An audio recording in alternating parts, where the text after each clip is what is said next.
24 March 2015, সময়টা 9:27। একটা plane হঠাৎ করেই ফ্রান্সের মার্সেলস এয়ারপ্লেন কন্ট্রোল সেন্টারের সাথে যোগাযোগ করে। বিমানটা ছিল এয়ারবাস A320-211, যেটা জার্মানের পাইলট দ্বারা পরিচালিত হচ্ছিল এবং ফ্রান্সের বার্সেলোনা থেকে জার্মানের ডুয়েট ডট শহরের দিকে যায়। সবকিছু ঠিকঠাকই চলছিল, কিন্তু কয়েক মিনিট পরেই কিছু একটা গোলমাল শুরু হয়। মার্সেল কন্ট্রোল সেন্টার থেকে দেখা যায় বিমানটির উচ্চতা প্রায় 30,000 ফুট নিচে নেমে এসেছে, অথচ বিমানটা ওড়ার কথা ছিল 32,000 ফুট উঁচু দিয়ে এবং শীঘ্রই এটা নিচে পড়ে যাওয়ার সম্ভাবনা দেখা দেয়। তাই মার্সেলাস কন্ট্রোল সেন্টার থেকে বিমানটির সাথে যোগাযোগ করার চেষ্টা করা হয়, কিন্তু পরবর্তীতে 30 সেকেন্ডের মধ্যেই বিমানটির থেকে আর কোনো রকম কোনো সিগন্যাল পাওয়া যায় না। এরপর কন্ট্রোল সেন্টার থেকে আরও 2 বার ফ্লাইট ক্রুদের সাথে যোগাযোগ করার চেষ্টা করা হয়, কিন্তু ক্রু মেম্বারদের থেকে আর কোনো রকম সাড়া পাওয়া যাচ্ছিল না।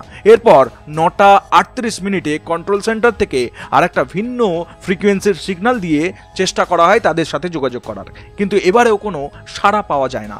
এরপর 9:38 থেকে 9:39 মধ্যে মার্সেলাস নিয়ন্ত্রণ কেন্দ্র থেকে আবারও বিভিন্ন ফ্রিকোয়েন্সি দিয়ে একাধিকবার ফ্লাইটের ক্রুদের সাথে যোগাযোগ করার চেষ্টা করা হয়। এর পাশাপাশি ফ্রান্সের এয়ার ডিফেন্স সিস্টেম তাদের সাথে যোগাযোগ করার চেষ্টাও করছিল, কিন্তু প্রত্যেকবারই বিমানটি থেকে কোনো রকম সাড়া পাওয়া যাচ্ছিল না। এরপর ঠিক 9:40 ট্রাফিক কন্ট্রোলাররা ঘোষণা করেন যে বিমানটা এবং বিমানের যাত্রীরা নিশ্চয়ই কোনো না কোনো বিপদের মধ্যে পড়েছে। এরপরেই 9:41 ফ্লাইট জার্মান উইংসের 9525 আলপস পর্বতের পাশে বিধ্বস্ত হয়। দুর্ঘটনাটি ঘটে এমন একটা নির্জন পাহাড়ে যেখানে চলাচলের জন্য সাধারণ কোনো পথ ছিল না, এবং এই পথ না থাকার কারণে এমার্জেন্সিভাবে ক্রুদের হেলিকপ্টারে করে উদ্ধার করা হয়েছিল। বিমানটা সম্পূর্ণভাবে ধ্বংস হয়ে গিয়েছিল, অবশিষ্ট ছিল শুধু এর ছোট ছোট কিছু টুকরো। বিভিন্ন তদন্ত শেষ করে মাত্র 1 সপ্তাহের মধ্যে টপলিক ভয়েস এবং ফ্লাইট রেকর্ডারের রেকর্ড উদ্ধার করা হয়। আর যখন তদন্ত কমিটি এইসব তথ্যের সাথে বিশ্লেষণ করছিল, তখন তাদের সামনে উন্মোচিত হয় এক ভিন্ন সত্য। আসলে বিমানটাকে হাইজ্যাক করা হয়েছিল। আর অবাক করার ব্যাপার হলো এটাই যে সেটা কোনো সন্ত্রাসীদের দ্বারা হাইজ্যাক করা হয়নি। তাহলে প্রশ্ন ওঠে, হাইজ্যাক করলো তো করলো কে? বিমানটাকে বিধ্বস্ত করলো কারা? সে তথ্য জানতে হলে আবার ফিরে যেতে হবে একটু পিছনের গল্পে। তো চলুন এই রহস্যটাকে আগে উন্মোচন করা যাক। বিমানটা তার কাঙ্ক্ষিত উচ্চতায় ওঠার পর ক্যাপ্টেন 9:30 বাথরুমে যাওয়ার জন্য ককপিট থেকে বাথরুমের দিকে বেরিয়ে আসে। তিনি ককপিট ছাড়ার পর 9:34 ককপিট থেকে নতুন আরেকটা উচ্চতা সেট করে দেয়। ক্যাপ্টেন ফিরে এসে যখন ককপিটে ঢোকার চেষ্টা করছিলেন, তখন সে আর ককপিটে ঢুকতে পারছিল না। ককপিটের দরজা পুরোপুরিভাবে লক হয়ে গিয়েছিল। এরপর সেই ক্যাপ্টেন ককপিটের দরজার সামনে এসে দাঁড়ায় এবং বুঝতে পারে সরাসরি কো পাইলট বিমানটিকে হাইজ্যাক করে নিয়েছে, আর ভেতরে ঢোকার কোনো রকম কোনো রাস্তা তার হাতে আর ছিলই না। এবার আরও কিছুটা পিছনে ফেরা যাক। 2001 সালে টুইন টাওয়ারের হামলার পর থেকে হাইজ্যাকারদের হাত থেকে রক্ষা করতে বিমানের ককপিটগুলোতে কিছু পরিবর্তন আনা হয়েছিল।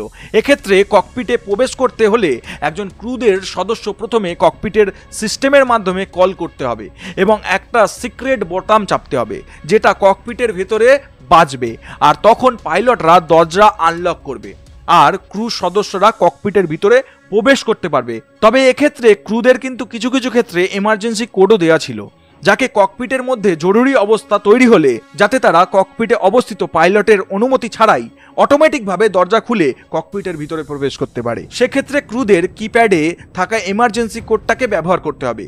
তবে আবার এমনও ব্যবস্থা আছে যেখানে ককপিটে থাকা ব্যক্তিরা ক্রুদের সেই অ্যাক্সেস বাতিল করতেও পারবে। এই অবস্থায় ককপিটে থাকা পাইলটরা দরজার কন্ট্রোল পরিবর্তন করে সমস্ত জরুরি অবস্থায় আনলক বা লক করে ফেলতে পারে। আর সেটাই মূলত এই হাইজ্যাকাররা এই প্লেনটিকে হাইজ্যাক করার সময় ব্যবহার করেছিল। এই সুযোগে ব্যবহার করে কো পাইলট বিমানের দরজা কন্ট্রোল পরিবর্তন করে ককপিটের প্রবেশ করে স্থায়ীভাবে এবং তারপরে সে নিজে থেকেই ককপিটের দরজা বন্ধ করে দিয়েছিল। এরপর 9:39 ক্যাপ্টেন বারংবার প্রবেশ করার চেষ্টা করতে থাকে, কিন্তু ককপিটের দরজা এতটাই বেশি মজবুত আর শক্তিশালী ছিল যে তার পক্ষে আর সেখানে প্রবেশ করা সম্ভব হয়নি। কিছু সময় পরে যখন বিমানটা আস্তে আস্তে নিচে নেমে যাচ্ছিল, তখন যাত্রীরা আর ক্রু মেম্বাররা সবাই বুঝতে পেরেছিল যে তারা হয়তো আজকের প্রাণ হারাতে চলেছে। আর দুঃখজনকভাবে এমনটাই ঘটেছিল। এই মারাত্মক দুর্ঘটনায় তেমন কেউ বেঁচে ফিরতে পারেনি। 144 জন যাত্রী সহ 4 জন কেবিন ক্রু এবং ক্যাপ্টেন এবং সহকারী পাইলট সবাই মারা গিয়েছিল এই ভয়াবহ দুর্ঘটনায়। আর দুঃখজনক ব্যাপার হলো এটাই যে সেই ফ্লাইটে কিছু শিক্ষক শিক্ষিকারা স্পেন থেকে ঘুরতে এসেছিল। কি ভাবছেন, এখনো তো রহস্যের উন্মোচন হলো না? কো পাইলট নিজে সহ এতগুলো মানুষের প্রাণকে কেড়ে নিল। মূলত সেই সহকারী কো পাইলটের বয়স ছিল মাত্র 27 বছর, আর ছোটবেলা থেকেই তার পাইলট হওয়ার তীব্র আকাঙ্ক্ষা ছিল। এজন্য তার রুম ভর্তি ছিল এয়ারবাস, বোয়িং, লুফথানচার সহ বিভিন্ন প্লেনের ছবি দিয়ে। এমনকি সে ছোটবেলা থেকেই একজন গ্লাইডার পাইলট হিসাবে বেশ পরিচিতি লাভ করেছিলেন। স্কুল পাশ করে সে লুফথানচার ফ্লাইট একাডেমিতে ভর্তি হয়ে যান, কিন্তু তার কয়েক মাস পরেই ফ্লাইট একাডেমিতে তার পড়াশোনা বন্ধ করে দেওয়া হয়েছিল, কারণ মারাত্মক ডিপ্রেশনে ভুগছিলেন তিনি। ফলে লম্বা সময় ধরে তার জীবন বিভিন্ন চিকিৎসার মধ্যে দিয়ে যাচ্ছিল। এছাড়াও প্রতি সপ্তাহে বেশ কয়েকটি মানসিক ডাক্তারের অ্যাপয়েন্টমেন্ট তাকে নিতে হয়েছিল। অবশেষে তিনি পুরোপুরি সুস্থ হয়ে যান, এমন একটা মেডিকেল সার্টিফিকেট পেয়ে যান যে সার্টিফিকেট পাওয়ার সাথে সাথে এর কিছু মাস পরেই সে তার ফ্লাইং লাইসেন্স এবং স্টুডেন্ট আইডি ফেরত পেয়ে যান। কিন্তু একটা শর্ত দেওয়া হয় যে যদি পরবর্তীতে আর কখনো এই রকম অসুস্থতা তার প্রকাশ পায় তাহলে তার পাইলট হওয়ার স্বপ্ন চিরতলে বাতিল হয়ে যাবে। এত কিছুর পরেও তিনি কিন্তু ট্রেনিং চালিয়ে যাচ্ছিলেন, কিন্তু হঠাৎই একটা বড় সমস্যার সম্মুখীন হয়। আর সেই সমস্যাটি হয়েছিল আমেরিকান এভিয়েন অ্যাডমিনিস্ট্রেশন ফর্ম পূরণের সময়। তিনি বলেন তার কোনো মানসিক অসুস্থতার ইতিহাস ছিল না, যেটা ছিল একটা ডাহা মিথ্যে কথা। আর স্বাভাবিকভাবেই তিনি এই মিথ্যের কারণে ধরা পড়ে যান। এমন একটা গুরুত্বপূর্ণ আবেদন ফিল আপ করার সময় এইরকম একটা ডাহা মিথ্যে কথা বলার স্বরূপ জেল জরিমানা হওয়াটা খুব স্বাভাবিক একটা ব্যাপার ছিল। কিন্তু প্রশাসন তাকে আরও একটা সুযোগ দেয়, তিনি সত্যটা স্বীকার করে নেন। তাই ফ্লাইট ট্রেনিংয়ের জন্য তাকে আবারও একটা সুযোগ দেওয়া হয়। কিন্তু তারপর কি ঘটে? সমস্ত ট্রেনিং শেষ করে 2013 সালে তিনি জার্মানের উইং নামে একটা লো বাজেটের এয়ারলাইন্সে যোগদান করেন। কিন্তু দুর্ভাগ্যজনকভাবে ঠিক তার 1 বছর পর ডিপ্রেশন আবার তার ফিরে আসে। তার মনে হতে থাকে তিনি অন্ধ হয়ে যাবেন এবং প্রায় প্রতি সপ্তাহে তিনি চক্ষু বিশেষজ্ঞদের কাছে যেতেন। মূলত তার ব্রেনের মধ্যে হ্যালুসিনেশন হতো। সে অদ্ভুত অদ্ভুত আলোর ঝলকানি আর উড়ন্ত বিভিন্ন পোকামাকড় তার চোখের সামনে ভেসে উঠতে দেখত। কিন্তু ডাক্তার পরীক্ষা নিরীক্ষা করে তেমন কিছু সমস্যা খুঁজে পায়নি। উপায় না পেয়ে তার পারিবারিক ডাক্তার তাকে খুব দ্রুত কোনো একজন ভালো মানসিক বিশেষজ্ঞদের কাছে যেতে বলেন। কিন্তু তিনি ডাক্তারের কথা খুব একটা পাত্তা না দিয়ে তার কাজ চালিয়ে যেতে থাকেন। এইভাবে চলে আসে 2015 সাল। তিনি বাধ্য হয়ে জানুয়ারি মাসে তার পুরনো একজন মানসিক বিশেষজ্ঞের কাছে শরণাপন্ন হন। সেখানে তিনি সাইকোথেরাপি নিতে থাকেন এবং সেই সাথে দেওয়া হয় তাকে প্রচুর পরিমাণে তীব্র এবং শক্তিশালী মেডিসিন। অবাক করার ব্যাপার হলো তিনি এই সব কিছু গোপন করে এমন অবস্থাতেই বিমান চালাতে থাকেন। এমনকি ফেব্রুয়ারি থেকে মার্চ পর্যন্ত তিনি বেশ কয়েকজন ডাক্তার দ্বারা মানসিক ভারসাম্যহীনতা হিসাবে চিহ্নিতও হন, অথচ তিনি নিজেকে না বরং অন্য কিছুকে পরিবর্তন করতে চাইছিলেন।